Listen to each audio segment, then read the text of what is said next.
Let's start with the big game this weekend that we have been talking about. It is, of course, the Manchester derby. It splits our two guests. They're two very passionate and tribal guests, I think that is fair to say. So we thought a little bit of a combined 11, Joe. Quite straightforward, the rules. This is going to be simple, isn't it? Obviously not. Obviously, you can pick basically anyone. We're going to suggest you can take players that are injured because there are a few sort of niggly injuries floating around both squads at the moment. We don't know whether or not they're going to be available or not available for this weekend.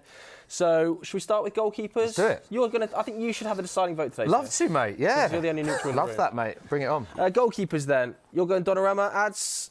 Donnarumma. Easy. So, Easy. Is he going straight into the 11, Gianluigi? Yeah, he has to. Look, I think, obviously, United have signed a young keeper. There's a debate there. Should he be starting the Manchester derby? That's a fair debate to have. Donnarumma's played bigger games in the Manchester derby. He's played, Championship finals, Champions League final. He's just won a treble. If he's not ready to start a game now against Manchester United, then when is he ready to start? He has to come straight in for me. What does that mean for Trafford, though? Because, obviously, you've bought Trafford in this summer for over £30 million. He's maybe a future England #1.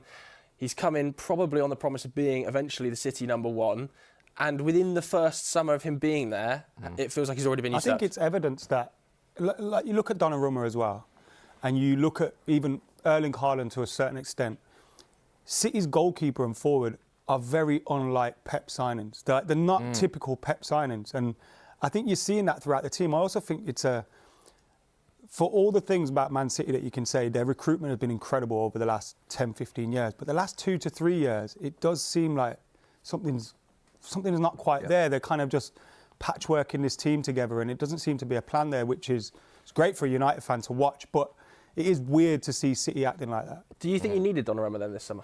Yeah, because I think he's arguably the best keeper in the world. He's, for me, just behind the likes of Alisson, but he could grow into being one of the best keepers in the world. Distribution's a big factor, but City we can't be talking about distribution. City's back line is so weak at the moment, so porous at points, that sometimes you just have to go straight in and just get the best keeper in that position. I think Pep has to go back to a bit of a simple, traditional view of football in terms of being a bit more basic, playing out from the back, having a great back four, having a settled midfield ahead of them, having a world-class keeper, going back to basics. You can't replace Ederson anyway.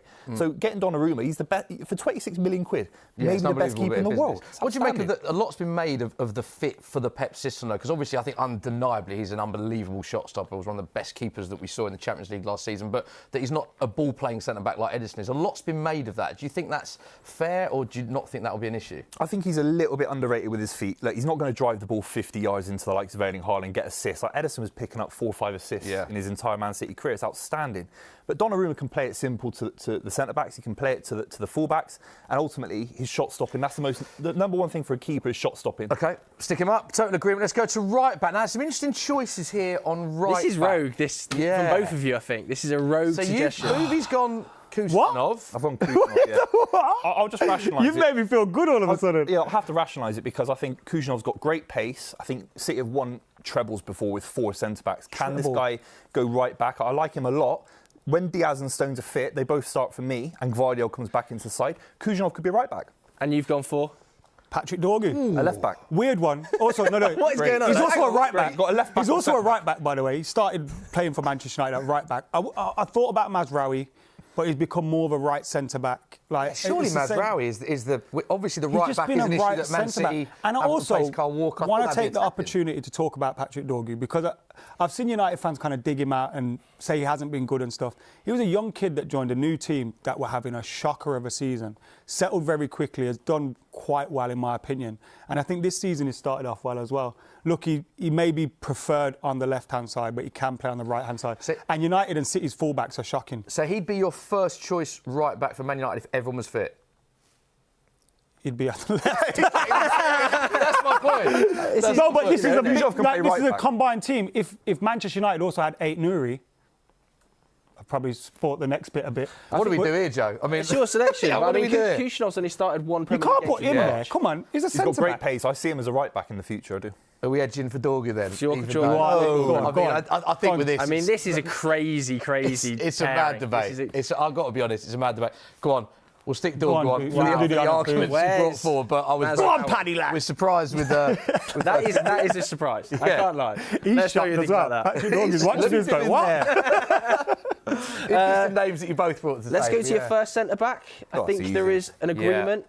So let's put him on the board, John Stones. Stones. And let's also do your second, because there's a disagreement there, right? So You can't have De Ligt over Diaz, Ruben Diaz. So you've gone Stones and Diaz, you've gone Stones and De Ligt. Why have you gone De Ligt over Diaz? Mr. Maya Jammer's not cutting it anymore.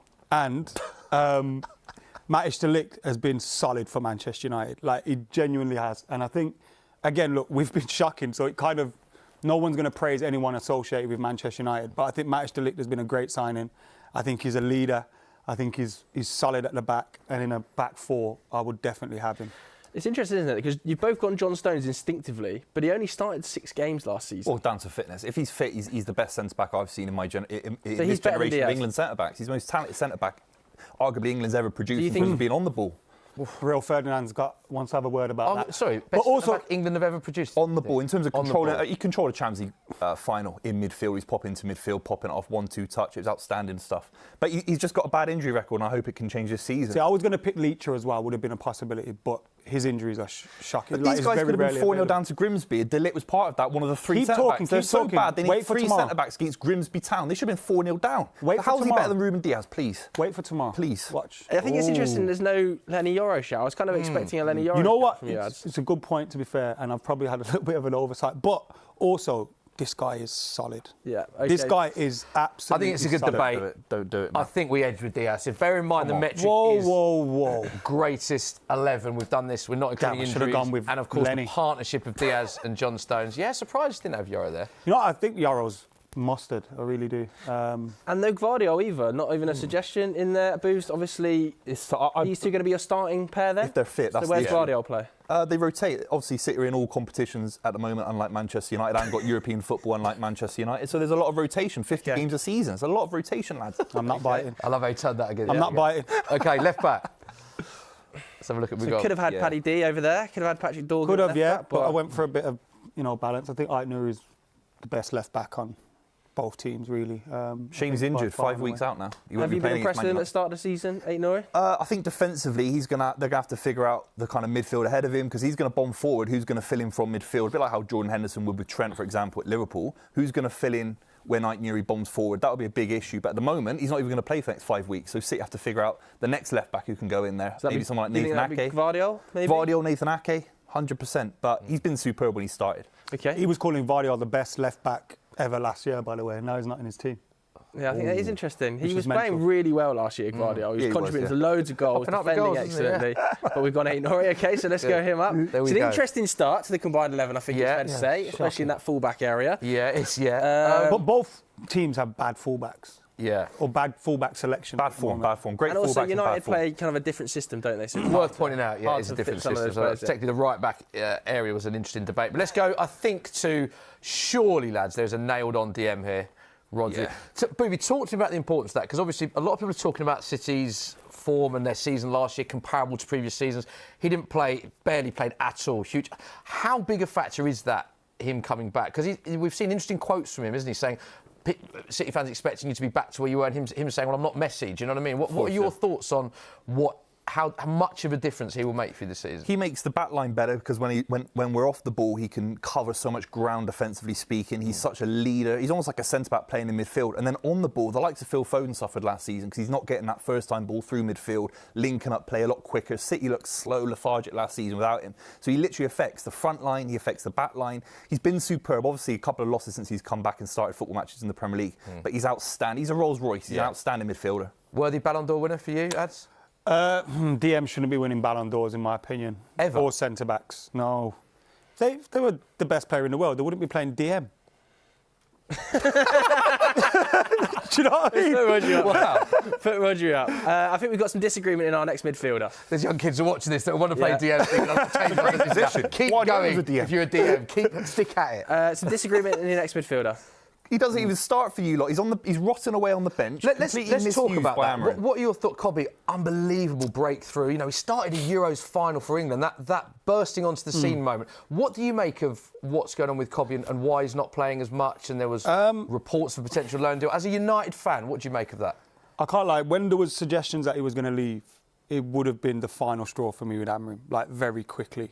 I spoke to Amorim about it on the pre-season tour. To be fair, I asked him about what his plans were for Kobbie Mainoo, and he's always been very positive with the way he speaks about him. But obviously, actions speak louder than words, and if you're not in the team, then it is a bit of a worry. Now he's fighting with Bruno Fernandes, who's our captain, who's always delivering, who's always turning up, which, you know, I can kind of get why he'd maybe be behind Bruno Fernandes. But then when you see the likes of Manuel Ugarte starting ahead of him, and I know that's because of balance in the midfield, but those guys can't pass wind, and Kobbie Mainoo can. And for me, Kobbie Mainoo is one of the most talented young midfielders in world football. And he should be in the Man United team. If Man United sold him, I wouldn't be able to recognise the club. Would you start him tomorrow? Because obviously Mount's out injured, Cunha's out injured. Does that mean Bruno maybe gets pushed a bit further forward? I think it's an ideal situation because it means you have to push Bruno forward. I think Bruno should be part of that front three anyway. I'm fighting for a spot in there because he works better as a false nine or one of the two wide tens. Do you think Amorim will, though? Do you think he will? Or is he going to go for Ugarte and I've got Casemiro? a horrible feeling we're going to see Ugarte Casemiro. Because Because it's almost become like, you know, managers do this thing where they go, everyone keeps telling me to start him, so I'm not gonna. And it's like, Stubborn, isn't it? just do it. Well, he literally influenced the FA Cup final, obviously scored a winning goal in an FA Cup final at, 19 years old. And as an England fan, as a selfish England fan, I thought he was outstanding last summer for England. It's crazy. It's criminal he's not playing more football matches for Man United. What a footballer. But can I add, though, as well, last season, he started a lot of games, and the games that he missed were usually because of injury. Like, he did start an awful lot of games last season. I know it was kind of more in the left kind of 10 position, which I think a lot of his best moments for United have come from his goal against Liverpool, City, against Wolves, etc. They come from that forward position. But he's also a very good midfielder. You've just got to get the right partner for him, I think. I'm going to throw one more name in here. Like, I don't think he's exactly his position, but I think Mason Mount started the season. He's been very good, but he's made the biscuits. Very good. I mean, the standards are so poor at Man United. He's been okay.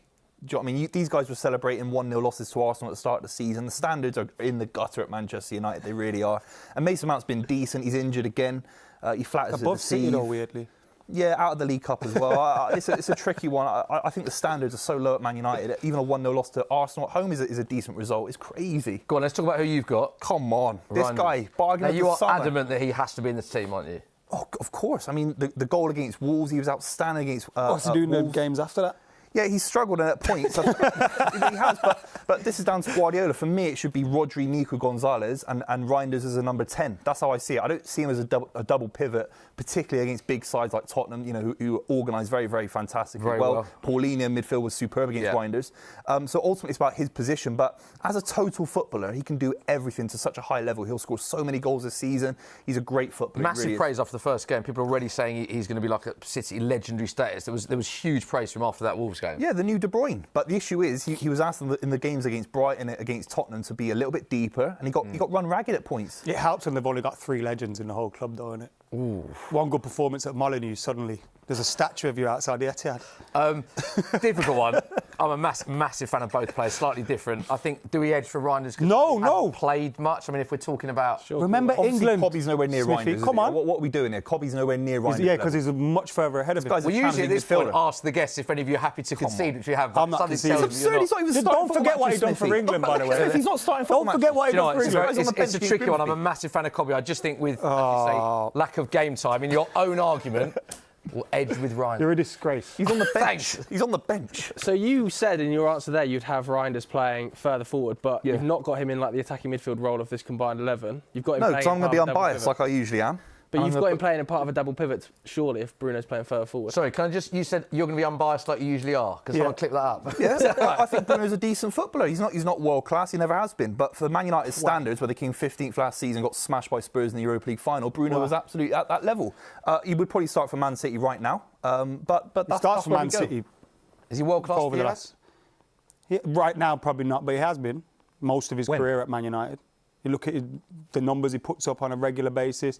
He's the only one that really performs for us. You can't be world class going 15th in the league, can you? Let's be real. Without him, we probably finish 20th. Though. Yeah. To be fair, finishing 15th, you can't put that on him when he's putting up the numbers he is. But you can put him down to him that he's finishing 15th. What about they would have been the Champions League final if he had a better performance against Spurs. It's not all his fault, but he was.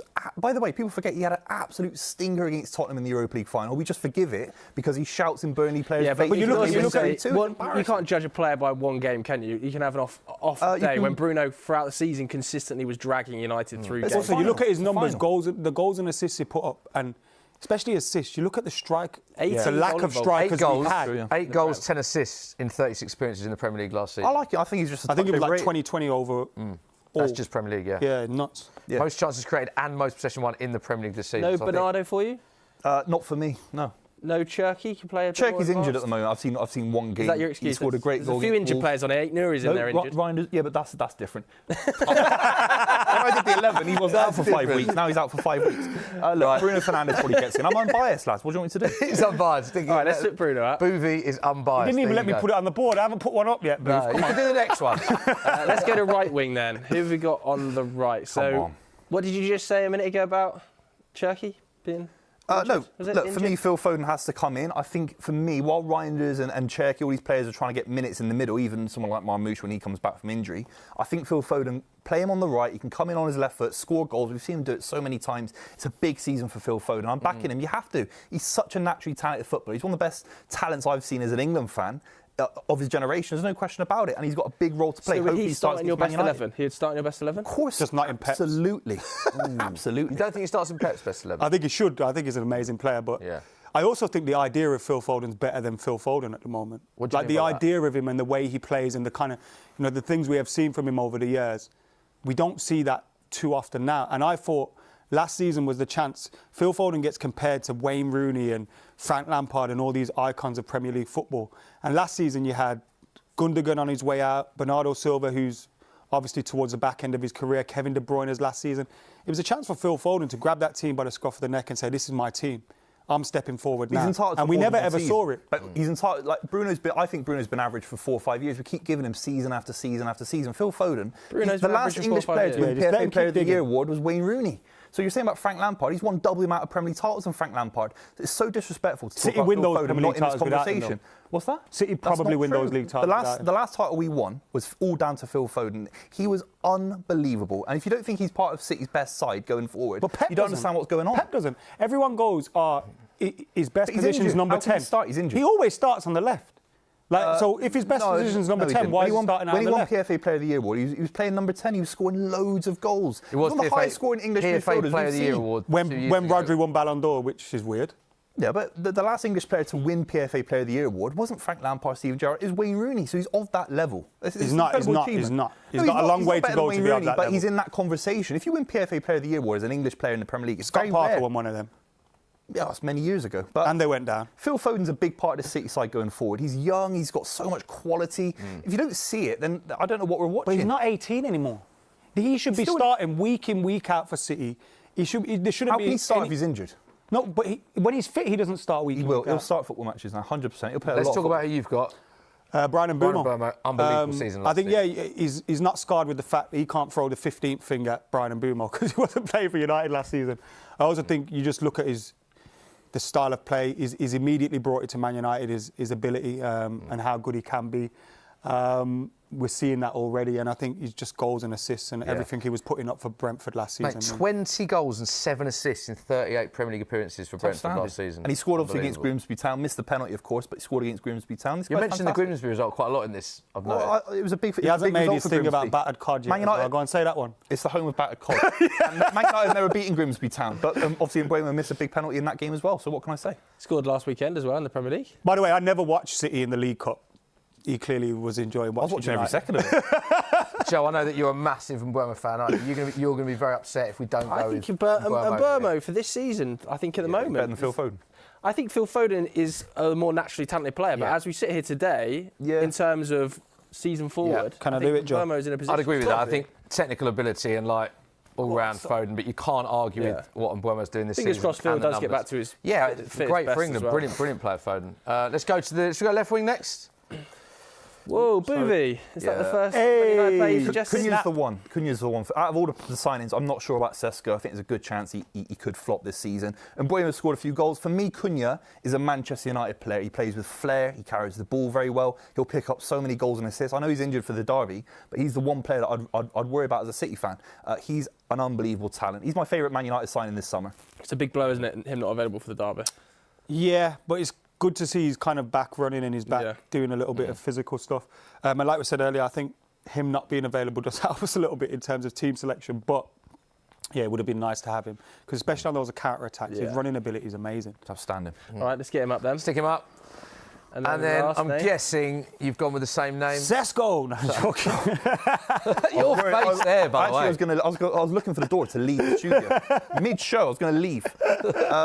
Midweek, by the way. Oh, mate. My word. Is it 5 or 6 he scored for Norway? He scored 5, and he's the only player in modern football history, in all of football history, right? Even in the last 100 years, scored 5 goals in 3 separate football matches. They had me in net, though, don't forget. It's an outstanding... Look, it's obviously Moldova, with all due respect, but to score 5, he's done it 3 different times. Yeah, he's done it in the FA Cup as well against Luton Town a couple of years ago. So, I mean, this guy is Remember when he battled a penalty good. at Wembley?